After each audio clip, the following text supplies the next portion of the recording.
un podcast de Cooperativa.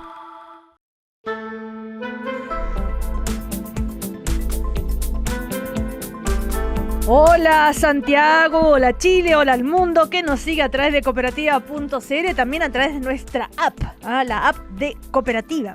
Este primer café del lunes 27 de abril lo vamos a compartir con Rodrigo Uvilla, que es director del área política y sociedad civil de Libertad y Desarrollo. Él es de Renovación Nacional, fue subsecretario del Interior, recordemos. Estamos también con Luis Ruz, que es presidente del Directorio de Democracia y Comunidad, el Centro de Pensamiento de la Democracia Cristiana, consejero nacional también del partido, con Claudio Arqueros de la Fundación Jaime Guzmán, que es el Centro de Pensamiento del Gremialismo en Chile, y con Ricardo Solari del Partido Socialista, presidente del directorio del Instituto Igualdad, que es el Centro de Pensamiento del Partido Socialista. Fue ministro del Trabajo también, Ricardo Solari. Bueno, con ellos entonces compartimos nuestro primer café de hoy. Estás escuchando el podcast de El Primer Café, una presentación de cooperativapodcast.cl. A propósito del oficio enviado por el Ministerio de Hacienda, tan comentado desde el viernes, estos 142 programas que significan un ahorro de 5,4 billones, ha generado una polémica, ¿verdad? Son sugerencias, dijo el ministro de Hacienda, para estos recortes. Ya ha aclarado que el tema de la alimentación a los niños no se va a cortar. En fin, salieron muchas aclaraciones, pero de todas maneras se instaló el tema. El presidente de la Cámara de Diputados, Jorge Alessandri, dijo: evidentemente el oficio de Hacienda no comunica bien y no llegó en el momento correcto, porque la DIPRES, dijo, siempre está mandando oficio. O sea, acá quizás no, como bien dice, él no se comunicó bien o qué pasó. El asunto es que se instaló la polémica. Ahora, justificada o no, ese es el análisis que les toca a ustedes ahora. Rodrigo Uvilla. Sabía que me iba a tocar a mi día, primero. ¿Por qué? Hola, buenos días a todos y primero que nada, bueno, pero felicitar a los casi 60.000 carabineros, ¿no es cierto?, que sirven a lo largo del país. A mí me tocó hace años atrás interactuar mucho con ellos y creo que son mujeres, hombres, jóvenes, más adultos también, que sirven, a pesar de todos los problemas que tenemos, pero sirven con corazón a la población, que es lo que más se necesita. Así que saludarlos a ellos y voy directo al punto. Cecilia, creo que es una práctica normal que la DIPRES a estas alturas empiece a mandar oficio a los servicios y a los ministerios, claro, porque ellos ya parten en abril con la preparación del presupuesto 2000, en este caso 2027. A mí me tocó en su momento, a estas alturas, recibir oficio donde decía: este programa está mal evaluado, dígame cómo lo pretenden cambiar para el próximo año. Así que yo entiendo el oficio, desde el punto de vista de su fondo, como una etapa que es de intercambio de información entre el Ministerio y la DIPRES. Ahora, ¿esto significa que se van a cerrar? No. Ay, Rodrigo, tenemos problema con tu comunicación. A ver. Claro, hay que reformularlos. ¿Ya? Y eso es parte de lo que la DIPRES tiene su obligación, es decir, haga bien el trabajo. Claro. Ahora, yo sí creo que políticamente está a destiempo, primero porque hay un interés superior para el gobierno, que es sacar adelante durante el mes de mayo, principalmente, y junio, su principal reforma en materia fiscales, de programas, etcétera. Y esto genera esta conversación, pues ya esta conversación podría haber sido reemplazada por algún aspecto en profundidad de la gran reforma económica que planteó el presidente hace una semana atrás. Entonces, sí, es parte del trabajo, como diríamos un buen chileno, de la pega, sí. Creo que tienen que evaluarse los programas. ¿Todo eso termina cerrando? No termina cerrando programas ni terminando con beneficios. Termina reformulando muchas veces, mejorando los sistemas, siendo más eficientes. Claro. A ver, Ricardo Solari. Bueno, en primer lugar, muy buenos días a los colegas y a ti, Cecilia. Bueno. Es decir, mira, esto tiene una cierta práctica relativamente habitual, como se ha dicho. Después voy a ir a un punto, me parece, adicional respecto a la manera en que está organizado el Estado de Chile en estas materias, pero tiene tiene su relevancia a raíz de muchas cosas que se discutieron durante la campaña presidencial y los primeros meses de instalación del gobierno, que era toda esta discusión de dónde iban a salir los 6.000 millones, ¿ya? Uh-huh. Porque si bien es cierto, la DIPRES envía estos oficios donde hay una consideración respecto a los programas, no habría tenido el revuelo que ha tenido ya en la etapa tan previa en que esta discusión está, si es que no hubiera habido una permanente alocución en favor de reducir programas públicos, de reducir el gasto fiscal y de tratar de concretar incluso un número que eran 6.000 millones de dólares. Sí. Entonces, cuando uno mira este oficio, lo asocia con la discusión anterior, ¿ya? Ahora, yo creo que es claro que esto ha habido demasiada gente que ha salido a dar explicaciones, eso es muy bueno porque hay programas que son muy, muy relevantes. Y me lleva también a otra discusión, que es la siguiente: en Chile no existe, pese a haber estado en varios programas presidenciales, un núcleo, un centro, un espacio de evaluación de programas públicos con independencia del Ministerio de Hacienda. ¿Qué quiero decir? Que la dimensión del gasto fiscal, ¿ya?, es un aspecto en la evaluación de un programa. La satisfacción de los usuarios también debería ser un aspecto muy relevante, ¿ya? El modo en que tú puedes generar métricas del valor o la importancia, como han tenido en la historia de Chile los programas de alimentación escolar, te lleva a otras consideraciones muy distintas de la sola dimensión fiscal. Y eso me parece que es un faltante en la organización estatal del país, y creo que con eso podríamos ahorrarnos mucho estas discusiones que ha habido en los últimos días y las explicaciones que ha tenido que salir a dar el gobierno, básicamente porque también, y eso me parece importante agregarlo, las autoridades, por muy técnicas que sean, tienen también que tener un mínimo criterio respecto a la significación de las cosas que dejan por escrito. ¿Cómo calificaría Luis Ruz este anuncio? ¿Así coincide con lo que dijo el diputado Alessandri, que no comunica bien, que no llega en el momento correcto, o lo que incluso ratifica Rodrigo Villa también? Hola Cecilia, buenos días, saludos día. A todos. A ver, yo creo que el envío de estos oficios que coincidió con la crítica que hace el diputado Alessandri, que efectivamente para el gobierno en un mal momento, más bien confirma o ratifica lo que de alguna forma ya pensábamos desde el punto de vista del planteamiento que tiene el ministro Quirós en cuanto al rol del Estado y lo que significa el ejercicio de su actuar. Pero en este caso yo quiero poner el punto en algo más de fondo, porque está bien, es efectivo que cada año la DIPRES y cada año en el ejercicio presupuestario se discuten el alcance, el impacto de los programas no solamente sociales, sino que de todo el Estado chileno. Pero hay una cuestión adicional que yo quiero poner ahí de relieve, es que con esta medida o con la forma en que ha implementado el gobierno y particularmente su ministro de Hacienda, es que queda de manifiesto que hay un cambio en el enfoque como entendíamos el rol del Estado desde el retorno a la democracia.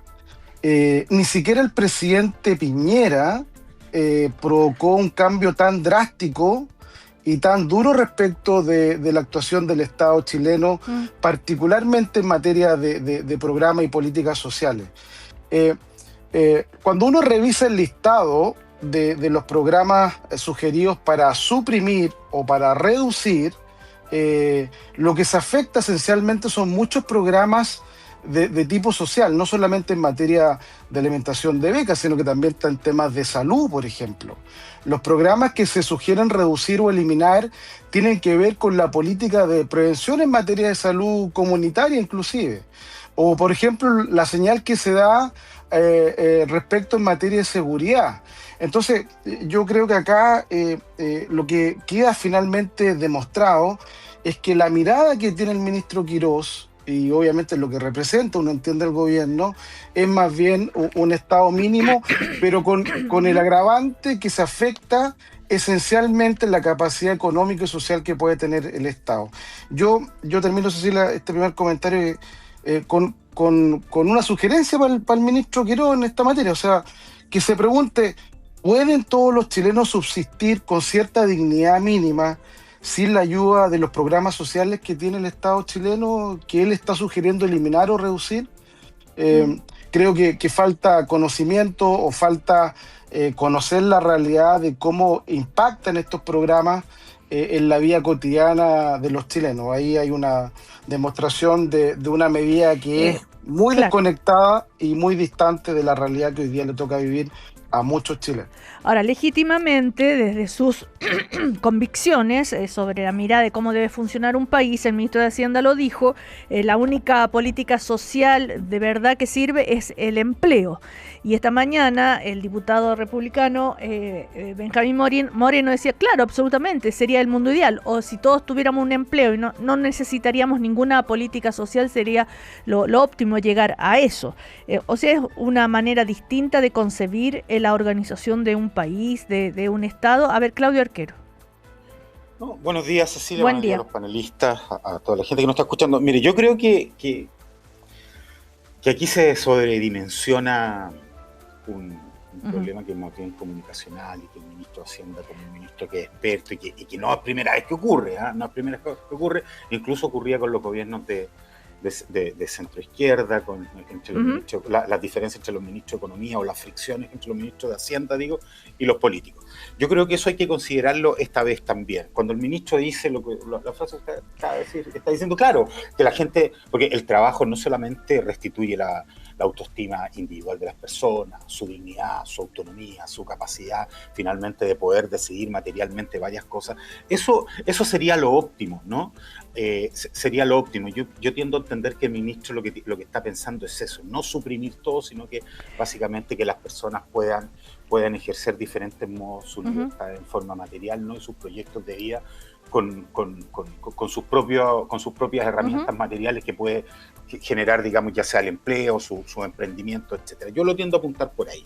Eso es lo primero, y creo que sí, insisto, se exagera cuando uno mira el hecho de que aquí se partió diciendo que esta era una reforma que iba a beneficiar al 1% a costa de la gente más pobre. Yo creo que eso es una exageración, una consigna política que dialoga, digamos, con esta versión que en algún punto se exacerba respecto al ministro. Y respecto a lo de que lo que acaba de ocurrir, mire, yo creo que lo primero que la gente tiene que saber es lo que ha dicho el presidente de la República, o lo último con lo que la gente se tiene que quedar, es con lo que ha dicho el presidente de la República. No se le va a quitar el programa de alimentación a ningún niño. Ese es uno de los programas. Lo que pasa es que no se ha centrado. Pero ese es el que más ha trascendido como ejemplo, exactamente, ¿no? Pero hay muchísimos otros, ¿no? Está bien, pero el punto, Cecilia, ahí... Elige Vida Sana, el Plan Nacional de Demencia, Súmate a Innovar, el programa de Red de Asistencia Digital, estoy nombrando algunos, el Plan Nacional de Escritura. Bien, yo mi opinión es la siguiente, Cecilia, para tratar de hacer una buena economía del tiempo argumentativo. Sí. Lo primero es que aquí hay una intención de trabajar a mediano plazo lo que son las finanzas y el presupuesto del país. ¿Sí? Ya no pensarlo año a año, sino que ir pensándolo a mediano plazo. Yo creo que podemos estar de acuerdo en este panel de que Chile requiere una evaluación de sus programas, no por el horizonte del programa, de cada uno de los programas. Y estoy con ello incluyendo los mismos que se señalan en el oficio, grosso modo, porque no los conozco ni los he estudiado más que lo que está en la prensa, ¿no? Porque son 140 y tantos, claro. ¿Se acuerda de eso, no? Sí. Ya, yo no creo que alguien bueno, ojalá aplaudo si es que alguien en el panel lo sabe, pero estoy pensando en este sentido político. Lo que se busca primero, y es lo que yo creo que hay que decir, como digo, es pensar las finanzas, el presupuesto a mediano plazo, y eso exige meternos a estudiar ciertos programas en su forma, en su eficiencia, en cómo están logrando su objetivo, no en el objetivo final.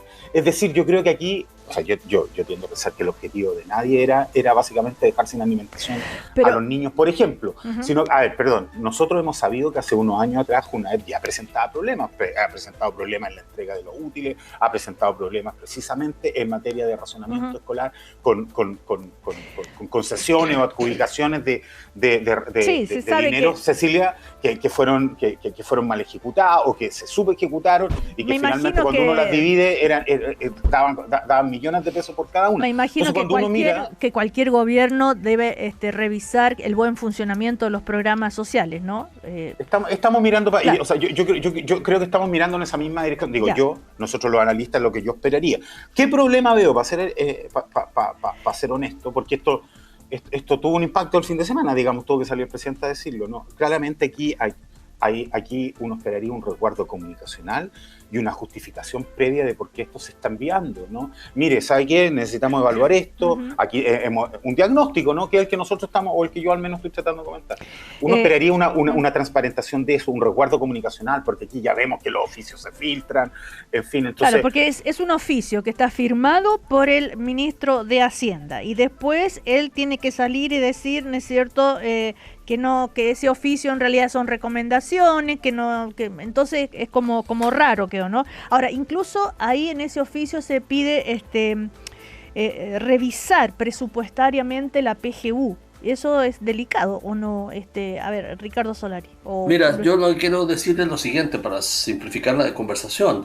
El problema no es evaluar la calidad y el mérito de los programas, el problema es que esto está asociado a una sola expresión que se llama el recorte, ¿ya? O sea, si aquí me dicen hay que revisar todos los programas sociales, yo sería el primero. Tengo bastante conocimiento de programas que podrían ser muy mejorados y creo que eso está bien y sería bueno, pero esto tiene que hacerse de una visión multidimensional, desde el punto de vista de sus efectos prácticos sobre la gente, no sobre la base de cuánto dinero nos vamos a ahorrar, porque esa lógica es la lógica que genera lo que bien decía Luis Rull, un enfoque muy ideológico en relación a la reducción del tamaño del Estado. Y en segundo lugar se asocia también a la expresión del ministro de Hacienda en el sentido de decir aquí la mejor política social es el empleo. Yo no conozco ningún país del mundo, incluyendo obviamente y partiendo por los más desarrollados, donde ese sea el enfoque. Ya el enfoque es empleo de calidad y políticas sociales robustas que permitan construir sociedades cohesionadas. Ese es otro enfoque, ¿ya? Entonces, hay dos cosas. El recorte primero y este otro enfoque, en el fondo, donde se puede prescindir de la contundencia de políticas sociales. ¿Y dónde se imaginaban ustedes que iba a ser el recorte de los 6.000 millones que decía? Fue un misterio en toda la campaña, lo preguntamos muchas veces. Pero nunca se imaginaron que era por este lado, Ricardo, o Luis, a ustedes dos les pregunto. No, o sea, absolutamente. O sea, la verdad es que, a ver, lo de fondo acá es que, mire, nos están planteando un megaproyecto que esencialmente significa generar condiciones para que las grandes compañías en teoría puedan invertir más. Pero por ejemplo, ¿cómo se entiende que las personas de alto patrimonio dejen de pagar lo que corresponde, por ejemplo, al momento de planificar su herencia, que es una de las propuestas de la reforma tributaria finalmente? Y a la vez, las indicaciones del Ministerio de Hacienda es que se recorte o se revise buena parte de programas sociales. O sea, la verdad es que es un sinsentido el punto de vista precisamente de aquello de lo que se dice que se quiere cuidar, que es el bienestar de los chilenos.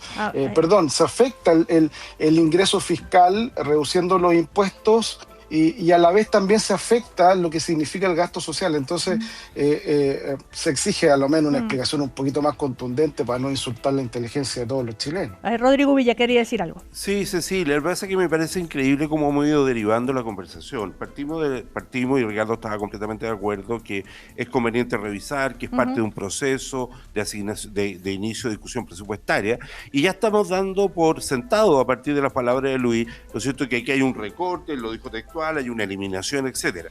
Yo creo que hay que tener cierta coherencia en el diálogo, si no esto nos perdemos en el camino.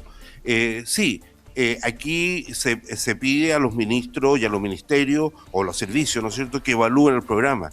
Y en la evaluación tendrán que ver cosas como de procedimiento, de sistemas de licitación y en todos esos aspectos, y lo vimos por ejemplo en el caso de las fundaciones, pues Cecilia, hace un par de años atrás, en todos esos aspectos hay elementos que uno puede mejorar. Es decir, un oficio de esta naturaleza no es sinónimo ni de recortar ni de eliminar, es sinónimo de ser más eficiente. Y yo quiero destacar ese punto. Ahora, respecto a su segunda pregunta. Claro, pero ¿por qué Cecilia, le pusieron un monto a esto, no? Y que casi sí, está bien, Cecilia, de pero 5,4 billones, ya. Sí, Cecilia, eso es campaña. Lo que estamos hablando ahora es la instrucción, el oficio, ¿no es cierto?, que difunde el ministro, que le corresponde hacer con sus deberes constitucionales. El ministro es ministro de Hacienda. él tiene que manejar las finanzas públicas, ¿ya?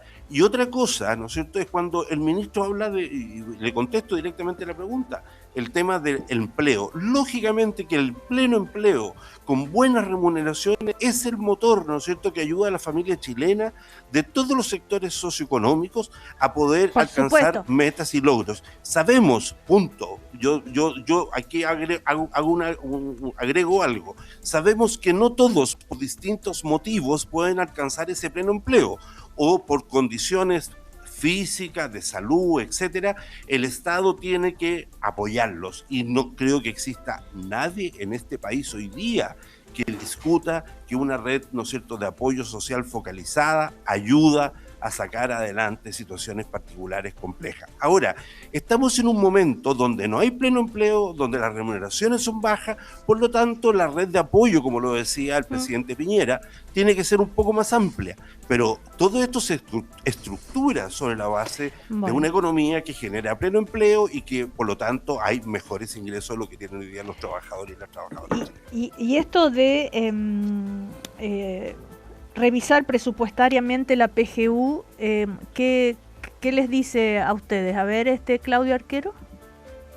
No, básicamente, no, yo creo que si el gobierno dijo, si el presidente dijo que básicamente no iba a tocar eso, yo creo que hay que creerle, ¿no? Yo creo que, insisto, a ver, yo tengo la misma información que tenemos todos, yo creo que aquí lo que faltó es un apoyo comunicacional, justificación previa política al respecto, pero yo me quedo con las palabras del presidente. Y para ser honesto, Cecilia, yo creo que, para decirlo así, esto se hizo mal, pues no es casual, voy a ser bien honesto, la forma en que se presentó, porque debió haber tenido una mayor justificación tanto en eficiencia como política. Claro, pero por ejemplo, la PGU, la recomendación es ajuste presupuestario, menos 2.147.413. Estoy leyendo el oficio, ¿no? Entonces, claro, la gente se puede preocupar. ¿Por qué esa reducción? Pero bueno, ahí está, son muchos y se puede... ¿no es cierto?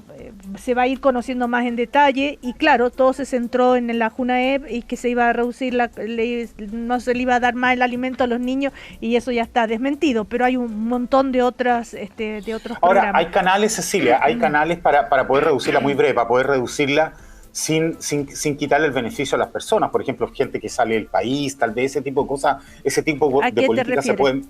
No sé, pues gente que hoy día se va del país, que está, no sé, en Perú, en Argentina, y vuelve a los meses para no perder. Estamos hablando de la pensión, ¿no? De la pensión. Ya. Eso es un cambio legal. Bueno, claro. Está bien, pero estoy pensando en voz alta de forma en que se podría mejorar, hacer más eficiente el programa. Estoy de acuerdo, pero sin hacerlo... Pero ¿cómo entiendes tú, Ricardo, este ajuste de la PGU? No lo entiendo, tendría que ver... Yo creo menos que hay 2.000 millones. Claro, pero va por el lado de tratar de reducir la cantidad de beneficiarios. No veo ninguna otra posibilidad. Ya, y eso, en realidad, la discusión en Chile... y eso me incluirá probablemente muchas personas que son de derecha, es más bien ampliarla que reducirla, ¿ya? Y el problema es ver cómo conseguimos los ingresos para provocar esa ampliación, ya no cómo hacemos esfuerzos de ingeniería para reducirla, claro. Y eso me parece un mal pero enfoque. Se puede mejorar, por ejemplo, hay gente que vive fuera del país, que está meses fuera del país y que vuelve a buscar la PGU precisamente para no buscarla. Yo estoy pensando en voz alta, Ricardo, no estoy tratando de discrepar contigo, yo digo que se puede buscar un modo eficiente sin querer como objetivo restarle los beneficios a las personas. Ya, también hay aquellos que pueden abusar, digamos, ajuste presupuestario para el bono por hijo, el bono bodas de oro, que fue algo del presidente Piñera, si no me equivoco. Cecilia, pero volvemos a lo mismo. Podemos nombrar 146 programas, pero el espíritu de ese oficio no es no es bajar, cortar, o recortar o eliminar. El espíritu es, señor, fíjese cómo se está administrando ese programa. Sí, pero le está poniendo un monto, por eso se supone que... Rodrigo, el oficio es de la Dirección de Presupuesto, no es de un centro de estudio en políticas públicas. Pero con el que uno discute... Ricardo, es una instrucción. Ricardo, Es una orientación. tú fuiste ministro del Trabajo y uno discute el presupuesto anual. La primera discusión es con la DIPRES.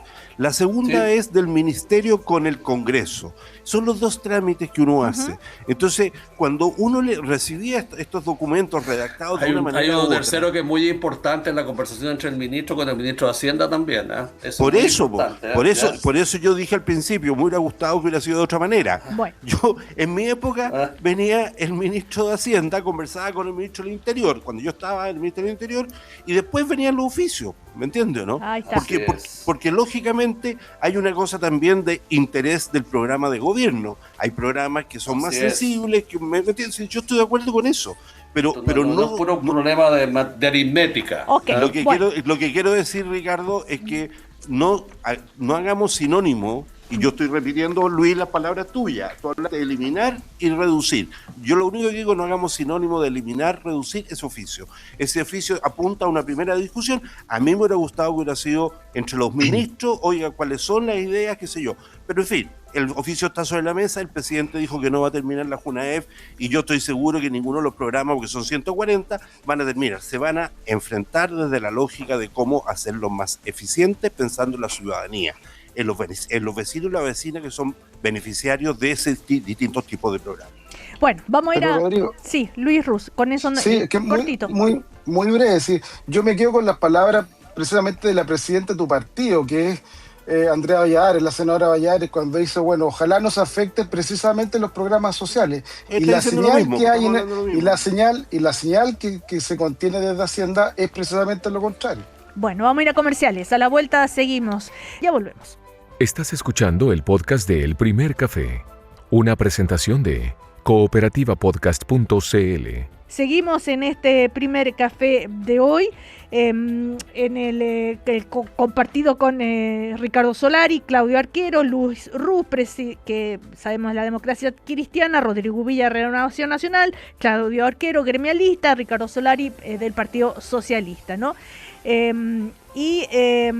Veamos, bueno, hemos estado conversando a propósito de la polémica que se armó por este oficio, ya han opinado ustedes, a propósito de digamos, derechos sociales y todo aquello. Les recuerdo que a partir de hoy ya se llega a las 42 horas de la jornada laboral, que fue otro gran acuerdo que se logró en el gobierno anterior y un gran avance para los y las trabajadoras, según lo dicen, ¿no es cierto?, quienes propician esto. Ahora, ¿qué dificultades puede ocasionar esto, teniendo en cuenta que tanto este gobierno y el ministro de Hacienda en particular han hablado de la productividad, de la necesidad de crecer, de todo aquello? Ricardo Solari, como ministro del Trabajo, ¿tú crees que puede haber algunas dificultades en cómo se va a implementar esto? Recordemos que ya hubo, ¿no es cierto?, un oficio por parte de la Dirección del Trabajo en cómo se debería implementar este tema. ¿Cómo lo ves tú? Mira, a ver, en la mirada larga, a mí me correspondió, siendo ministro, iniciar el primer proceso de reducción de jornada, que fue la jornada de 48 horas, que era la jornada vigente al año 2000, reducirla a 45. Esto se hizo en un proceso gradual, esto fue, digamos, acuerdo unánime del Congreso y llegamos a 45 horas. Luego ha habido todo este debate legislativo que se inició hace como 4 años en una moción parlamentaria que presentó Camila Vallejo, luego fue acogida en la agenda del presidente y se inició también un proceso de reducción gradual, ¿ya? ¿Qué es lo que pasa cuando ocurren estos cambios? Hay siempre dos lecturas. La primera, una catastrofista, y la segunda, una benévola. Y para eso es que el Congreso inició una serie de mitigaciones al darle una amplia gradualidad a la vigencia de las 40 horas. Las 40 horas se alcanzan el año 2028, o sea, en 2 años más. Lo que corresponde hacer esta semana es dar inicio al proceso de reducción hacia las 42 horas. Entonces lo que pasa es que las empresas, todas las empresas, se adaptan con mucha anticipación a estas circunstancias. De hecho, cuando la ley se discutió en su oportunidad, ya había muchas empresas que estaban en el régimen de 40 horas, muchísimas, ¿ya? Y luego, bueno, se agregan otras, pero para aquellas que tienen grandes dificultades objetivamente lo que siempre se ha diseñado son mecanismos y políticas específicas de apoyo. Ya, eso es la combinación virtuosa. Ahora, esta medida tiene un grado de apoyo y popularidad, pero total. O sea, esto no puede ser revisado. Lo que entiendo se hace o hay una iniciativa en la Dirección del Trabajo de adaptar estas circunstancias a algunas áreas particulares, y eso yo creo que hay que hacerlo siempre con apego a la ley para que algo tan benévolo como este no termine siendo discutido en los tribunales, ¿eh? Pero me parece que yo quiero ser en ese sentido optimista. Creo que esto es una gran conquista, un gran logro, que la sociedad chilena ya en lo esencial está abordando con bastante éxito, así que me parece que es una buena iniciativa. Luis Rubio, ¿esto es política social, por ejemplo? ¿Es un ejemplo de política social, del rol del Estado que tanto discuten siempre ustedes los lunes?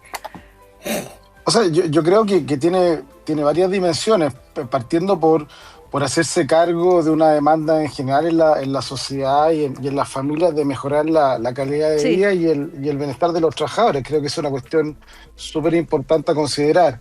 Y lo segundo es que de alguna forma también obliga a las compañías, a las empresas, a repensar cómo se genera el trabajo con mayores niveles de productividad.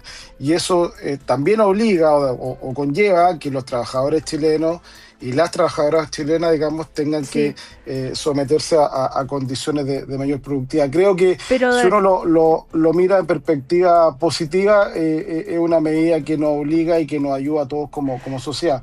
Y obviamente, en una lógica de garantía o de mirada más social, está orientada a generar condiciones de un mayor bienestar social. No hay duda respecto a aquello. Conciliar lo laboral con lo familiar. O sea, es un ejemplo de política social de esa de la que usted tanto siempre están propiciando.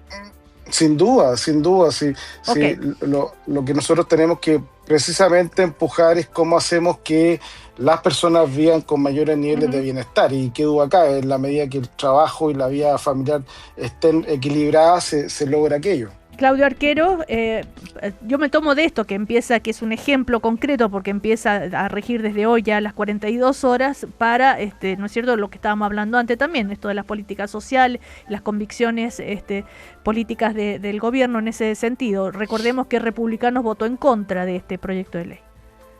Sí, o sea, a mí me parece que es una buena noticia, más allá de los detalles que siempre va a tener, como lograr cuajar lo que es la productividad con la reducción horaria de trabajo, el hecho que se vayan cumpliendo en las empresas precisamente esta rebaja, o no sé, puede hacer coincidir logísticamente en los lugares donde hay turnos, la rebaja, en fin. Pero creo que es una buena noticia, comparto con Luis, con Ricardo esto, y lo es en la medida que efectivamente lo que se busca aquí es un bienestar del trabajador en virtud de lo que, de lo que es su vida familiar y privada, ¿no? En la medida que nosotros avanzamos hacia la conciliación de lo que es la responsabilidad familiar. Pero recordemos laboral, que hubo muchas críticas sobre esto, ¿no es cierto? Es que Chile ha tenido es responsable de las tasas de desempleo, que afecta a las pymes, por eso se los planteaba, para una discusión más de fondo, digamos, ¿no? Lo pongo como ejemplo. Sí, lo que pasa es que Chile ha tenido, está en esos problemas, entonces las discusiones siempre son, estas discusiones siempre son friccionadas, ¿no? La última que tuvimos al respecto fue la que se tuvo respecto del Viernes Santo, si te recuerdan, ¿no? Si podía, si era feriado o no. Que no fuera renunciable. Claro. Y bueno, pero esto sumado al debate del salario mínimo, ¿se acuerdan ustedes? Todo lo que el intercambio de ideas, digamos, que con legítimas de un lado y de otro, por supuesto. Sí. Las consecuencias que pueden tener para el empleo. Por último, Rodrigo Uvilla. Yo creo que este es uno de los ejes, es decir, los países tienen que estructurar, Cecilia, desde distintas dimensiones la relación del trabajo, la relación del trabajador con la empresa. Uno es la calidad de vida, cómo podemos hacer que la gente viva, ¿no es cierto?, que no viva para trabajar, sino que trabaje para poder vivir cómodo, tranquilo. Hay una cosa de tiempo. Hay otra cosa también que estaba latente, que es el tema en esta relación del trabajo, de algo que viene con mucha fuerza y ya nos está golpeando, que es la tecnología, que es la inteligencia artificial. Es como también, ¿no es cierto?, las empresas de tamaño mediano, grande, pequeña, asumen esta nueva realidad tecnológica y la ponen a disposición de la relación laboral entre trabajador-empresa, algo que es una gran discusión a nivel mundial.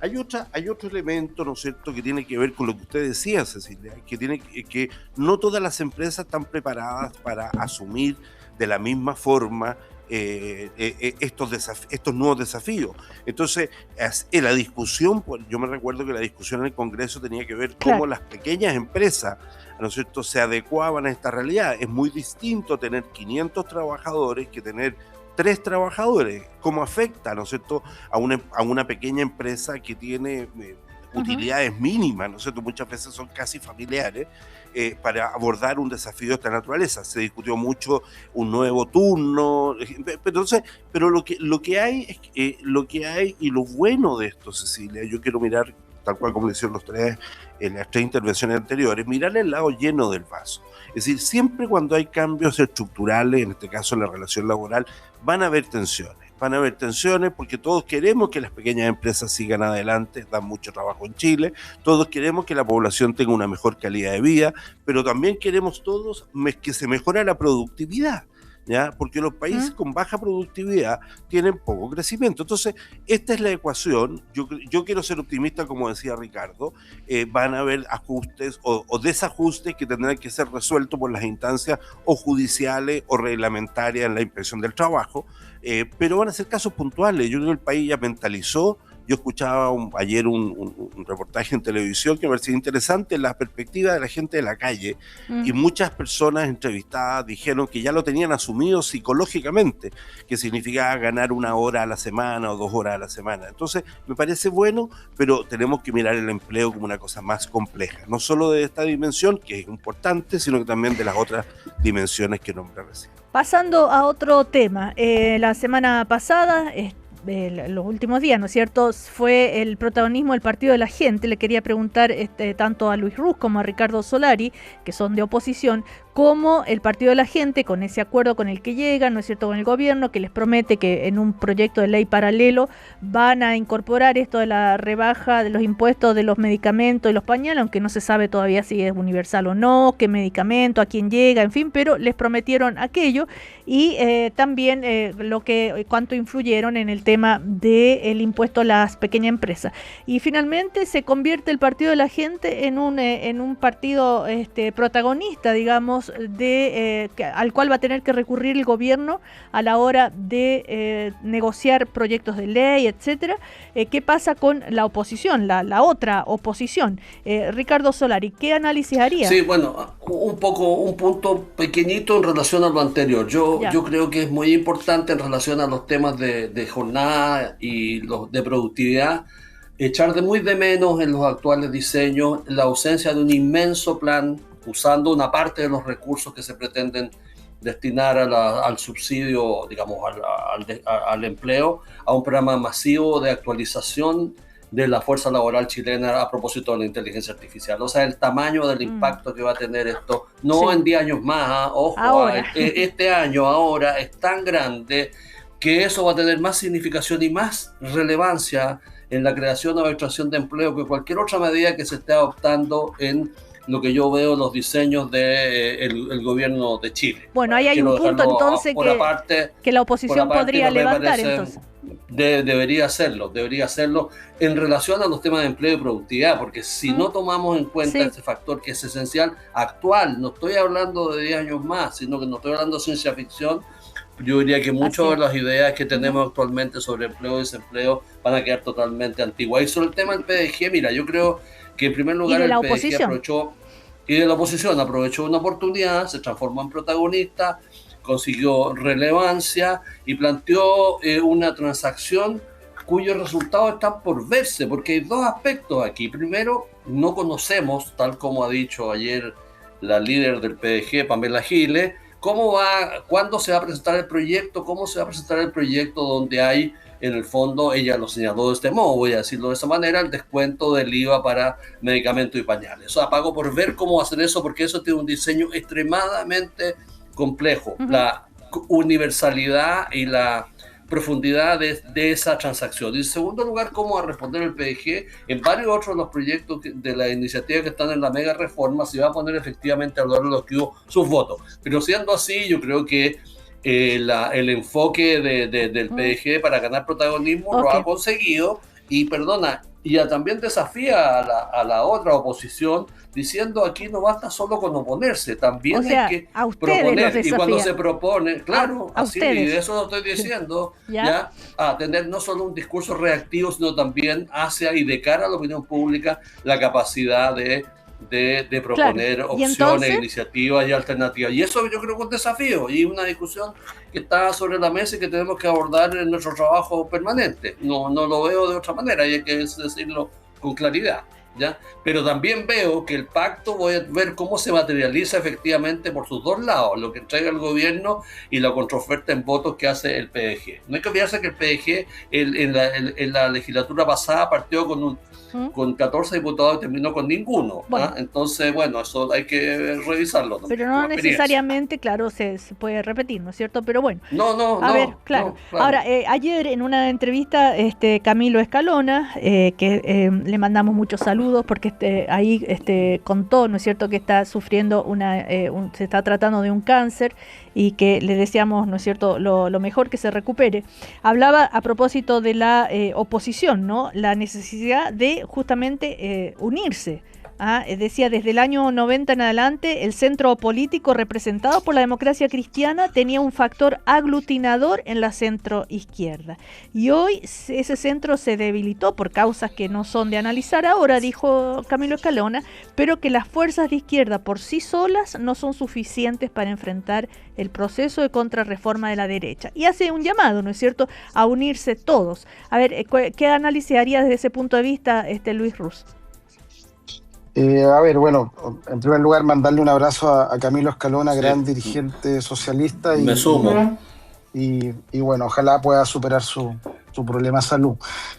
A ver, varios comentarios. Primero, lo obvio, pero que es importante porque las democracias funcionan en la medida que tanto el oficialismo como la oposición tengan un diálogo permanente, fructífero y pensando siempre en el bien común. Esto que es obvio muchas veces no se logra. Segunda cuestión, en el caso chileno hay que reconocer que hoy día la oposición es diversa y también es muy fragmentada. Por lo tanto, no es una sola oposición homogénea del punto de vista de la cantidad y del punto de vista de su posición política. Lo tercero, respecto al gobierno, bueno, aquí el gobierno tiene dos caminos, o llega a acuerdos así en la lógica de acuerdos puntuales con partidos puntuales, o bien es capaz de construir un diálogo de mayor alcance, de mayor densidad, para aquellos acuerdos sustantivos que le permitan al país acordar cuestiones de mayor importancia en el mediano y largo plazo.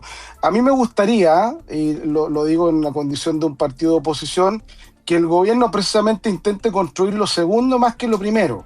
Porque lo primero, y como lo hemos visto ya en el último tiempo, la verdad es que puede haber un acuerdo puntual, pero en el camino ese acuerdo se va derrumbando, va tomando formas distintas que al final del día no ayuda a generar grandes consensos en los temas importantes que el país requiere en materia económica, seguridad, etcétera, etcétera. Por lo tanto, creo que ahí hay un desafío para el propio gobierno. Y respecto a la tarea de los partidos de oposición, yo creo que acá el desafío, esto es como los autos, ¿verdad? Tenemos que tener capacidad de manejar con luces bajas y luces altas, es decir, las luces bajas que tienen que ver con la discusión del día a día, de cómo se van planteando la agenda pública, la agenda política que establece esencialmente el gobierno, pero también a la vez tener la capacidad de mirar hacia adelante en los próximos años, aprovechando que no hay elecciones, como lo hemos dicho muchas veces, para construir una alternativa que vuelva a hacerle sentido a una mayoría social, política, cultural de este Chile. Yo creo que la gran tarea de los partidos de oposición no es quedarse arrinconado en un sector de la cancha, sino que más bien volver a conectarse con todos los actores de la sociedad en la actualidad. Creo que esa es la tarea estratégica importante que tenemos todos los partidos de oposición. Y el tema, ¿no es cierto? Si esa tarea la van a hacer como dos bloques, o sea, Socialismo Democrático, DC por un lado y Frente Amplio y PC por otro. Esa es como la discusión dentro de la oposición, ¿verdad? Bueno, vamos a comerciales, a la vuelta ya al último bloque, nuestro primer café. Estás escuchando el podcast de El Primer Café, una presentación de cooperativapodcast.cl. Último bloque de nuestro primer café de hoy con Claudio Arqueros, Luis Ruz, Ricardo Solari, Rodrigo Uvilla. Rodrigo Uvilla, me imagino, estuvo en el Consejo General de Renovación Nacional. Bueno, me imagino, quizás no. Rodrigo. Sí, estuve ahí sentado. Ya. No en primera fila, en segunda. En la primera estaban las autoridades. En la segunda estábamos los viejitos. Los militantes. Los militantes, los que fuimos autoridades hace muchos años atrás. Rodrigo, a propósito de ese Consejo General, las palabras del presidente de la República cuando, ¿no es cierto?, critica al gobierno anterior, al gobierno de Gabriel Boric, entre otras frases, dijo, calificó como un desastre, no hay más piso en el subterráneo para bajar. Si éramos una potencia en Sudamérica y nos dejaron destruidos, dijo el presidente José Antonio Kast. Y eso generó algunas reacciones, por ejemplo, de Carla Rubilar, que dijo que como las palabras, como dando a entender que no era la mejor estrategia seguir en una especie de clima de campaña, ¿no? También a través de redes sociales, Hernán Larraín Mate, que expresidente de Evópoli, también dijo: reinstalar la lógica de campaña solo agita el ambiente y dificulta construir mayoría en el Congreso. Los ministros Alvarado y García son muy buenos, pero no hacen milagros. Y eso, si lo sumamos a los resultados de las encuestas este fin de semana, la encuesta Criteria, que asocia la reforma ¿no es cierto?, la mega reforma con beneficios para los más ricos, o la encuesta Cadem, donde le preguntan a la gente a propósito de la frase del presidente de la República que todo va a estar bien, ¿no es cierto? Dice el 50% no la cree a esa frase. Hay algo de un desgaste demasiado rápido de este gobierno y se deberían evitar este tipo de pronunciamiento de frases, Rodrigo. A ver, primero quiero abusar de su paciencia, Cecilia. Abuse de la paciencia. De los auditores, no mía. No, de los auditores, a través suyo de los auditores, por supuesto, tiene toda la razón. Mire, el Consejo General de Renovación fue una gran actividad, asume por primera vez una mujer, una Andrea mujer joven, Valladares. 38 años, Andrea Valladares, alguien que no viene de Santiago, viene del Maule, senadora recientemente electa, y que le genera una impronta y una energía nueva a un partido que ya va a cumplir 40 años. Entonces creo que es un buen momento para Renovación. Recordemos que ella fue electa en votación, votaron casi 10.000 militantes. Entonces yo sentí mucha energía ese día y estoy muy contento. Vi gente que no venía a Santiago a estas reuniones hace muchos años, así que muy positivo. Y respecto a la pregunta del presidente, sí, yo creo que aquí hay una cosa que es importante. El presidente contesta a un ambiente que la oposición ha generado en las últimas semanas. Y uno podrá compartir o no compartir. Yo comparto que hay que hacerse cargo de la crítica que hace, en este caso, la oposición.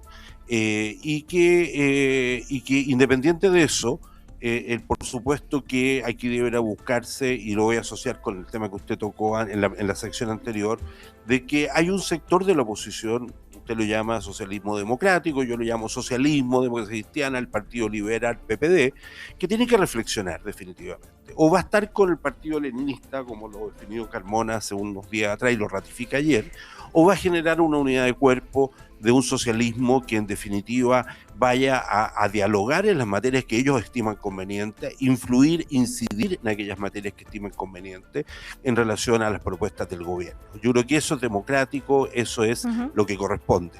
Y ahí es donde se me produce a mí un cortocircuito, Luis, con lo que tú decías. Tú hablabas que el gobierno debía enfatizar este amplio diálogo, pero la directiva que acaba de asumir en la Democracia Cristiana al minuto cero, muy al inicio, dice que van a votar en contra de la idea de legislar. Yo lo que considero que votar a favor de la idea de legislar no quiere decir que uno concuerde con todos esos elementos, pero antes, sino que tiene que ver con, Cecilia, con decir el país tiene que discutir estas materias. Ya vamos a hablar de eso, pero yo le había preguntado por el desgaste del gobierno, rápido desgaste. Yo creo que el desgaste del gobierno ha sido rápido, sí, pero no es una cosa irreversible, ni mucho menos. Yo no lo veo preocupante, por la gente, el gobierno, de acuerdo a la encuesta que usted mire, está en 40, 42%. Es parte de lo que es esperable cuando uno tiene una propuesta como la que, o primero, una circunstancia como la que se vio lo del Medco, de tener que hacerse cargo del precio del petróleo, y segundo, una propuesta que es una propuesta económica que pretende reactivar la economía y la emergencia, Rodrigo, que es fuerte. Claro, y esto la reflexión que hace la Larraín Mate o también Carla Rubilar, o sobre todo la frase de la Larraín Mate, dice: los ministros Alvarado y García son muy buenos, pero no hacen milagros, o sea que no seguir en esta... A mí no me gustan no me gustan esas afirmaciones, sobre todo cuando uno está, no coincide, cuando uno está dirigiendo un gobierno. Sí quiero destacar en las mismas encuestas la buena evaluación del ex senador, actual ministro de José García, que es reconocido. Tengo entendido que en este momento está reunido con el Frente Amplio para seguir hablando. Así es, y después se van a reunir también el Partido Comunista, también la Democracia Cristiana va a ir a una reunión. A ver, Luis Ruz ha sido interpelado ahí por Rodrigo Uvilla. Sí, yo a Rodrigo le agradezco siempre el interés por la DC. Luis, por ahí se decía que había sido un partido que durante muchos años fue un eje articulador. Pues. Volvamos a tratar de que sea. Sí, claro. No, pero bueno, no, es una ironía, Rodrigo. Mira, yo creo que la Democracia Cristiana no ha abandonado su actitud de diálogo a propósito de lo que significa interactuar con el gobierno. Por lo pronto hay agendadas reuniones y hay diálogo con el gobierno. Lo que pasa es que acá el gobierno se tiene que hacer cargo también de qué tipo de diálogo quiere hacer y cuál es el alcance, que es una cuestión distinta. Si el gobierno quiere un diálogo más bien cuantitativo para sacar una cuestión puntual con una lógica mata-caballo, o bien quiere tener un diálogo cualitativo de calidad para construir acuerdos de mayor alcance. Nosotros estamos empujando más bien lo segundo, y por eso las señales políticas que tú sabes que siempre se dan en este tipo de cuestiones. Ahora, yo, Rodrigo, también, y te devuelvo un poco el emplazamiento, porque me imagino que hay una parte de la derecha chilena, y en específico Renovación Nacional, que no está cómoda con la actitud que ha tenido el gobierno del presidente Kast, y ciertas actitudes que como muchas veces lo hemos conversado en este programa, pertenecen o se circunscriben a una derecha mucho más liberal, o una derecha que tiene esas características.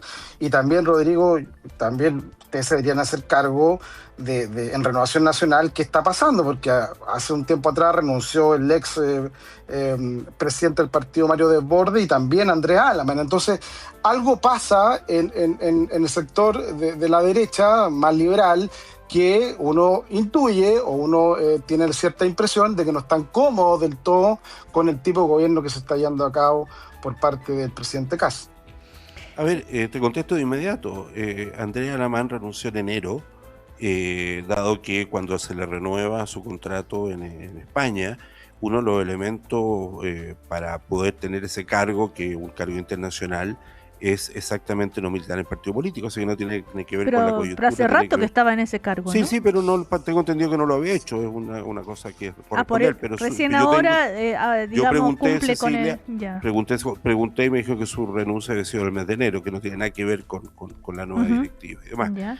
Y lo segundo, Mario Desbordes lo manifestó, él no se sintió contento con una mesa de amplio consenso, están todas las expresiones del partido reflejadas, y bueno, y tiene su legítimo derecho a retirarse del partido.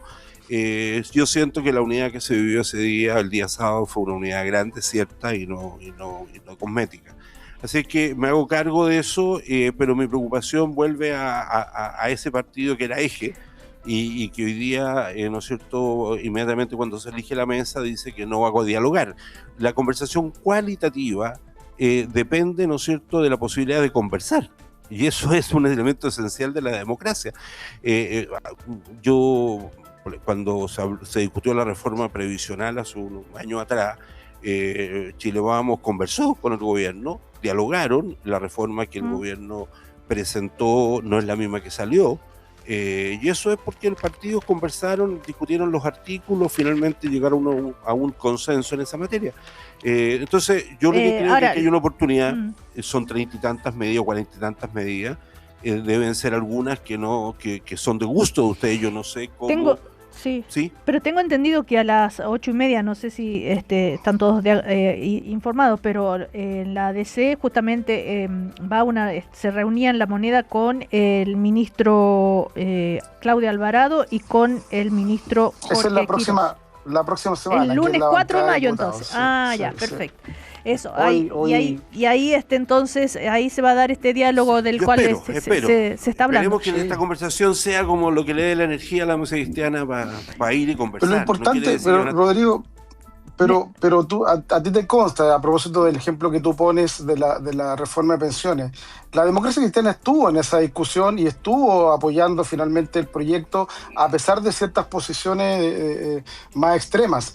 Yo lo que planteo, Rodrigo, y no es un emplazamiento personal a ti ni mucho menos, pero acá también los distintos actores tenemos que propiciar espacios de un diálogo de mayor alcance. Entonces, creo que el gobierno va a equivocar el camino si para sacar una agenda puntual termina en el pirquineo o con mayoría muy febles, muy débiles desde el punto de vista de proyectos sustantivos para el país. Ese es mi punto. Entonces, yo también haría, a propósito de ciertas observaciones o críticas de la diputada Osandón, de la misma exministra Carla Rubilar, que son de tu partido, tu sector, que también lo ha hecho ver. Creo que lo hacen de buena fe y de alguna forma uno coincide en cómo ojalá el gobierno, aprovechando el espacio que tiene, genere ese diálogo de calidad y no esté solamente en una lógica de pirquineo.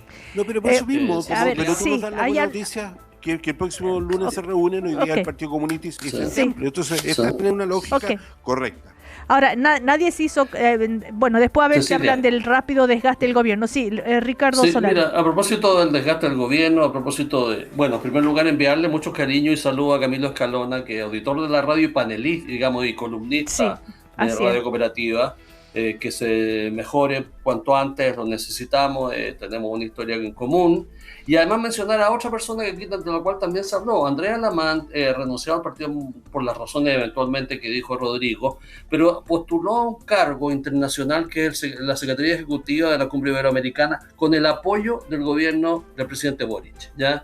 Es decir, aquí hubo una clara convicción de que era bueno para el país que un chileno estuviera en esa responsabilidad, y no hubo ningún tipo de sectarismo como sí ha habido respecto a la candidatura de Michelle Bachelet, que, volvamos a las encuestas y ahí al desgaste, cuenta, de acuerdo a una encuesta de fin de semana, con un apoyo mayoritario de parte de los ciudadanos consultados para su postulación a la Secretaría General de la ONU. ¿Qué diferencia entre un gobierno y otro? Pero bueno, así es. Y obviamente yo creo que el desgaste del gobierno tiene nombre y apellido, que tiene que ver con la decisión que tomaron, yo a mi juicio enteramente imprudente, porque afecta a todos los chilenos, a todas las familias, ¿ya? Respecto al alza del combustible, y claramente, ¿pero es solo eso? Claramente yo creo que eso es lo esencial, ¿ya? Ahí está lo esencial, porque volvió a traer al imaginario y a la vida cotidiana de las personas, no solo el imaginario, sino también la vida cotidiana, la inflación, ¿ya? Vamos a tener más inflación en los meses sucesivos, obviamente, las razones, pero ahí se tomó una decisión que claramente el gobierno no se puso al lado de los ciudadanos, se puso del lado de un cierto enfoque tecnocrático que también a mi juicio es mala economía, no tiene sustento si estuviéramos transfiriendo siempre los shocks a toda la población, el país, Ricardo, viviría de una manera muy distinta. Para eso existen los seguros. Pero Ricardo, el 78% según Criteria, ¿no es cierto?, asocia la reforma de Kast con beneficios para ricos y grandes empresas. No, pero ese otro, ya es una segunda discusión. Bueno, pero que eso es lo más reciente, eso es de ahora. Pero acuérdate que el desgaste se originó antes del anuncio. El anuncio consolida una percepción de falta de empatía sustantiva del gobierno con la gente. Pero eso. Ya. A ver, Claudio Arquero, hemos hablado de muchos temas, desde el rol de la ADC, desde el RN, el presidente actual, el recién electo de la ADC, el diputado Ortiz, decía este fin de semana en una entrevista, cuando en Renovación Nacional renuncian 2 personas como Alamán y Desborde, no es noticia; cuando alguien se va de la ADC es portada 3 días seguidos. Pero bueno, Claudio Arquero. A ver, yo creo que más allá de las razones que... Y habla fuerte, Claudio. Sí, más allá de las razones que pueden haber llevado a la renuncia de Mario Desbordes a Renovación Nacional y Andrea Alamán también, yo creo que podemos estar de acuerdo en esta mesa que es absolutamente distinto a lo que ocurrió en la ADC en los últimos años, digamos, ¿no? Yo creo que hay diferencias claras. O sea, lo que ocurrió en la ADC, con el respeto que merece la democracia cristiana en la institución de este país, yo creo que más... nunca está más decirlo, digamos, ¿no? Aquí ha habido una decisión por definiciones de fondo de la democracia cristiana, ¿no? No olvidemos que, no sé, por un ejemplo para mí, lo vuelvo a decir, es la reacción que tuvo la ADC cuando el expresidente Frei declaró que quería votar rechazo. Aquí ha habido, como dice Camilo Escalona, claro, hay un problema en el centro, hay una ausencia de un centro, se requiere un centro, pero porque básicamente lo que era la ADC como ese articulador se fue izquierdizando. Y la parte de la ADC que no estuvo de acuerdo, pues bien, salió de la democracia cristiana. Y eso no es lo mismo lo que ocurrió en Renovación Nacional, ¿no? No me quiero meter en Renovación Nacional ni en la ADC, quiero decir que, como analizando el fenómeno, son cosas distintas. Tenemos un problema del rol de la ADC que venía cumpliendo desde el retorno a la democracia, y eso, bueno, ha tenido definiciones. Yo lo voy a plantear así. Cuando uno mira a la senadora Proboste, y si yo le dijera a personas que no tienen idea, digamos, de que la senadora Proboste milita en la democracia cristiana, y yo dijera que milita en el Frente Amplio, la verdad es que no parece, a nadie le espantaría, digamos. Yo creo que nos resultaría muy dificultoso poder, digamos, asumirlo desde el punto de vista de lo que representa simbólicamente, ¿no? Eso es lo que trato de decir. Aquí ha ocurrido un giro hacia la izquierda de la democracia cristiana. Y los DC que se fueron y se constituyeron en demócrata o amarillo, ¿en qué quedaron? Bueno, pues ellos están en un proceso todavía de amarillo de ya consolidación. No existe. Sí, por lo mismo, hay una consolidación política, pero es un centro. Oye, Cecilia, pero lo importante... Yo lo escuché a todo, digamos. Pero yo lo escuché a todo. Claudio, una pregunta muy breve. ¿Qué pasa con Ludi? ¿Qué pasa con Ludi que se fueron a republicanos? Bueno, pero si vamos a responder con la lógica del empate, a mí me preguntaron por la ADC y estamos analizando el rol de la ADC en esto. No, yo no pregunté por la ADC. Pero se lo tocó, usted lo tocó aquí, digamos. Entonces yo estoy respondiendo a eso. Ahora, como Luis Ruz pretende ser el segundo coanimador, digamos, moderador de este programa, yo le voy a responder por favor. Y qué bueno enterarme que hay un segundo moderador en este programa, Cecilia. Por favor. No, estoy bromeando, con todo el cariño, Luis. Con todo el cariño. Claudio Arquero, cierre la idea. Lo que pasa es que, sí, mire, aquí eso ha generado un problema y lo dice Camilo Escalona, digamos. Ahora, yo con eso no quisiera abundar en un juicio de valor, en fin, político, pero hay un problema que es diferente con RN. ¿Qué es lo importante aquí, Cecilia? Es que hoy día la oposición de las izquierdas que están en Chile no tienen un discurso más allá de rechazar. ¿Sí? No hay una propuesta alternativa al respecto. La presidenta del Partido Socialista ha llamado a esta ley como la ley Tutti Frutti. Yo no sé si eso le da mucho el debate, no sé qué es lo que le aporta al debate, ¿no? Hablar de la ley de la ley Tutti Frutti. Han anunciado querer ir al Tribunal Constitucional, cuando años atrás sabemos lo que pensaba esta misma izquierda respecto al Tribunal Constitucional. Entonces yo la veo, a ver, para mí, honestamente, para efectos de lo que requiere una ley como la que se pretende aprobar, es que yo lamento que no haya un discurso en las izquierdas desde el punto de vista de una propuesta, una alternativa a lo que se está proponiendo, y lo único que se ofrezca hasta hoy día, ¿no?, es la idea de rechazar.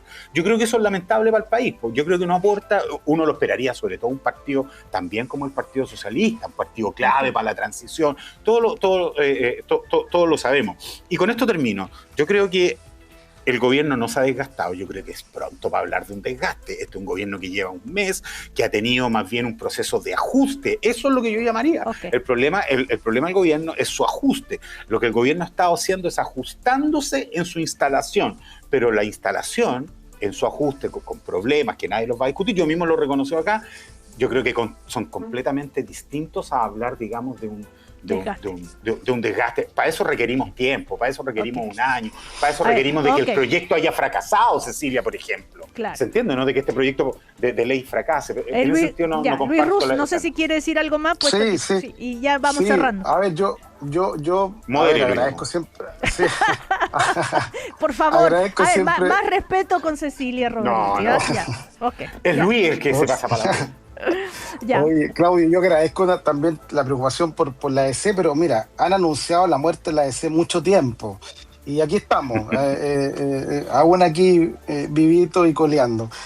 Y sobre el rol de la ADC, yo insisto en el punto que decía antes, que nosotros siempre hemos estado dispuestos a dialogar y a cooperar, pero siempre sobre la base de agendas claras y donde no hayan agendas encubiertas o medidas encubiertas, como por ejemplo una reforma tributaria. Ese es el problema finalmente, Claudio.